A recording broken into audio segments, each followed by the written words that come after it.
IIT జేఈలో మంచి rank రానటువంటి విద్యార్థులకు బెస్ట్ ఆప్షన్ సిఎస్ఈఎంఏ కోర్సులు అడ్మిషన్స్ జరుగుతున్నవి. వాగర్థావివ సంపృక్తౌ వాగర్థ ప్రతిపత్తయే జగతః పితరౌ వందే పార్వతీ పరమేశ్వరౌ. ఆదిత్యాయ చ సోమాయ మంగళాయ బుధాయ చ గురుశుక్రశనిభ్యశ్చ రాహవే కేతవే నమః. శృంగేరి జగద్గురు పీఠాధిపతులకి, కంచి పీఠాధిపతులకి నమస్కారములు తెలియజేసుకుంటూ కార్యక్రమాన్ని ప్రారంభిద్దాం. ఈ జూన్ 16వ తారీఖు నుంచి 30వ తారీఖు వరకు ద్వాదశ రాశులలో జన్మించినటువంటి వారికి ఏ విధంగా ఉండబోతుందో తెలుసుకునే ప్రయత్నం చేద్దాం. ముందుగా వీక్షించేటువంటి ప్రేక్షకులకి ఒక చిన్న మనవి. చాలామంది ఎంతో గొప్పగా ఆదరిస్తూ వస్తున్నారు ఈ యొక్క రాశుల ఫలితాలకు సంబంధించి. ప్రతి 15 రోజులకు ఒకసారి చేస్తూ ఉన్నాం. అయితే కొంతమంది ఈ చెప్పినటువంటి ఫలితాలు మాకు వ్యతిరేకంగా జరుగుతున్నాయి అనేటువంటి యొక్క అంశము, ఎందుకు మాకు జరుగుతున్నాయి అనేటువంటిది కూడా బాధను వ్యక్తం చేస్తున్నారు. అయితే గమనించినటువంటి అంశం ఏంటంటే, చాలామంది కన్ఫ్యూజన్ అనేటువంటిది అవుతున్నారు అనేటువంటిది. అంటే వాళ్ళకి పుట్టినప్పుడు జన్మ నక్షత్రం ఒకటి ఉంటుంది, కానీ ఆ నక్షత్రాన్ని బట్టి రాశి ఉంటుంది. ఆ రాశిని మీరు పరిగణనలోకి తీసుకోకుండా మీ యొక్క నామ నక్షత్రానికి మాత్రమే ఉన్నటువంటి రాశిని పరిగణనలోకి తీసుకుంటున్నారు. ఉదాహరణకి కోదండరాం అనేటువంటి పేరుంది. అది ఆ కోదండరాం అనేటువంటి యొక్క రాశి జన్మతః ఉన్నటువంటిది కుంభరాశి అని అనుకుందాం. కానీ కోదండరాం అనే పేరుంది కాబట్టి కేకో హాహి పునర్వసు కాబట్టి మిథున రాశి ఫలితాలని చూసుకుంటున్నారు. జన్మించిన రాశి ఏమో కుంభరాశి అయినప్పుడు నామనక్షత్రం ప్రకారం చూసుకునేటువంటి యొక్క మిథున రాశి ఫలితాలు ఎలా సరిపోతాయి? అది ఒక తప్పు జరుగుతుంది. తెలియనటువంటి రెండవ తప్పు ఏంటంటే, చాలామంది ఈ వెస్ట్రన్ ఆస్ట్రాలజీని ఎక్కువగా ఫాలో అవుతున్నారు. చాలా చోట్ల రాశి ఫలితాల్లో మీకు ఏం చెప్పబడి ఉంటుంది?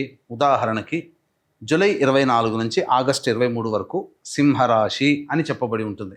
అంటే ఆ మధ్యలో పుట్టినటువంటి వాళ్ళందరూ కూడా సింహరాశి చూసుకోవాలి అని చెప్పి ఆ జొడాయిక్ సైన్ ప్రకారం వాళ్ళు, అదంటే సన్ జొడాయిక్ సైన్ ప్రకారం. మనది రాశి అనేటువంటిది చంద్రుని బట్టి ఉంటుంది. అది మీరు రవిని బట్టి ఉండేటువంటి, రవి ఆ సమయంలో సింహరాశిలో ఉంటాడు కాబట్టి అది రవిని బేస్ చేసుకొని చెప్పేటువంటిది. ఇక్కడ మనం చెప్పుకునేటువంటిది చంద్రుని బేస్ చేసుకునేటువంటిది కాబట్టి మీ యొక్క జన్మ నక్షత్రం ఏదైతే ఉంటుందో ఆ రాశి చూసుకోవాలి. ఆ ఒక నెలలో పుట్టిన వాళ్ళందరూ కూడా సింహరాశి అని అంటే అది అవాస్తవం కదా. కాబట్టి తెలిసి తెలియక అదొకటి ఈ విధంగా చేస్తున్నారు. ఎవరికి తెలియని వాళ్ళకి నామనక్షత్రమే అది చూసుకోవాలి. అందులో కూడా చాలామంది ఇప్పుడు శ్రీనివాస్ అంటే కుంభరాశి చూసుకుంటున్నారు, కానీ చూసుకోవాల్సింది తులారాశి, ఇలా అన్నమాట. కాబట్టి ఈ తేడాని, ఈ మార్పుల్ని మీరు గమనించుకొని అసలు సిసలైనటువంటి మీ రాశి ఏందో దాని ప్రకారం మీ జన్మ పత్రిక ప్రకారం ఉన్నటువంటి రాశిని చూసుకుంటే అప్పుడు మీకు ఫలితాలు కరెక్ట్గా 90% వరకు మీకు మ్యాచ్ అవుతాయి. మనం చెప్పుకునేటువంటిది దినచర్యలలో భాగంగా రోజువారీ కార్యక్రమంలో ఏ రోజు ఆదాయం ఖర్చు ఎలా ఉంటుంది, ఏ రోజు మానసిక పరిస్థితి మంచిగా లేదా ఆందోళనగా ఉంటుంది అనే విషయాల్ని మనం క్లుప్తంగా తెలియచేసుకుంటున్నాం. కాబట్టి ఇవి విషయాలు పరిగణలోకి తీసుకొని మన ఈ చెప్పబడేటువంటి రాశి ఫలితాలు మీరు ఆపాదించుకున్నట్లయితే 90% వరకు మీకు అవి సరిపోతాయి దినచర్యలో, రోజువారీ కార్యక్రమంలో. ఇక మనం వివరాల్లోకి వెళ్ళినట్లయితే 16వ తారీఖు నుంచి 30వ తారీఖు వరకు ఉన్నటువంటి గ్రహ సంచారం తెలుసుకుందాం. మీనరాశిలో శని సంచారం, అలాగే మేషరాశిలో శుక్రుడు మరియు రవి బుధ గురు యొక్క గ్రహ సంచారము మిథున రాశిలోకి, అలాగే 23వ తారీఖు నుంచి బుధుడు కర్కాటక రాశిలో ప్రవేశం చేస్తారు. అలాగే కుజుడు కేతు సింహరాశిలో మరియు రాహువు కుంభరాశిలో సంచారం జరుగుతుంది. దీనిని బట్టి ఈ 12 రాశుల వారికి ఏ విధంగా ఉండబోతుంది 16వ తారీఖు నుంచి మరియు 30 జూన్ వరకు అని తెలియజేసుకుందాం. 16వ తారీఖు నుంచి 30వ తారీఖు వరకు సింహరాశిలో జన్మించినటువంటి వారికి ఏ విధంగా ఉండబోతుందో తెలుసుకునే ప్రయత్నం చేద్దాం. రాశిలోనే కుజకేతుల యొక్క సంచార ప్రభావం చూసుకున్నట్లయితే అత్యుత్సాహం, అన్ని విధాలుగా చేసేటువంటి ప్రయత్నాల్లో మీకు అన్ని అనుకూలంగా ఉంటాయి. ముఖ్యంగా ఆస్తి సంబంధమైనటువంటి విషయాల్లో మీరే పైచేయి సాధిస్తారు. కోర్టు సమస్యలలో మీకు విజయం పొందే అవకాశం గోచరమవుతుంది. ముఖ్యంగా ఇంట్లో గృహోపకరణాలను కొనుగోలు చేసే అవకాశం ఉంటుంది. అన్ని విధాలుగా ఏదో ఒక నూతన ఉత్సాహం మీలో తొణికిసలాడుతుంది. ఈ ప్రభావము చేత తల బిరుసుతనం అనేది నెత్తికెక్కించుకున్నారా? ఈ సింహరాశిలో జన్మించినటువంటి వాళ్ళకి ఇప్పుడు బాగానే ఉంటుంది, కానీ గ్రహాలు ఎప్పుడూ ఒకలాగా ఉండవు కదా. ఇంకెప్పుడైనా సమస్యలు అనేటువంటివి వస్తాయి గ్రహాల సంచారం మారుతున్నప్పుడు. అప్పుడు మీరు ఫలితం అనుభవించాల్సి వస్తుంది. అతి ఆత్మవిశ్వాసం, నన్ను మించిన వాడు లేడు, నాకేం కాదులే అనుకునే ఆలోచనని విరమింపజేసుకొని ఎక్కడ తగ్గాలో మీరు ఆ విధంగా బిహేవ్ చేయండి. తప్పకుండా గ్రహం సంపూర్ణంగా శుభ ఫలితాన్ని ఇస్తుంది. ఇక చూసుకున్నట్లయితే అష్టమ శని ఒక్కటే కొద్దిగా విచారించదగినటువంటి విషయం. కానీ అన్ని విధాలుగా ఈ అష్టమ శనిని అధిగమించగలిగేటువంటి సంకల్ప శక్తి మరియు దేవతానుగ్రహం మీకు గ్రహ సంచార ప్రభావంలో లభిస్తున్నటువంటి కారణం చేత ఈ అష్టమ శని ప్రభావాన్ని చాలా మటుకు మీరు తగ్గించుకోవచ్చు.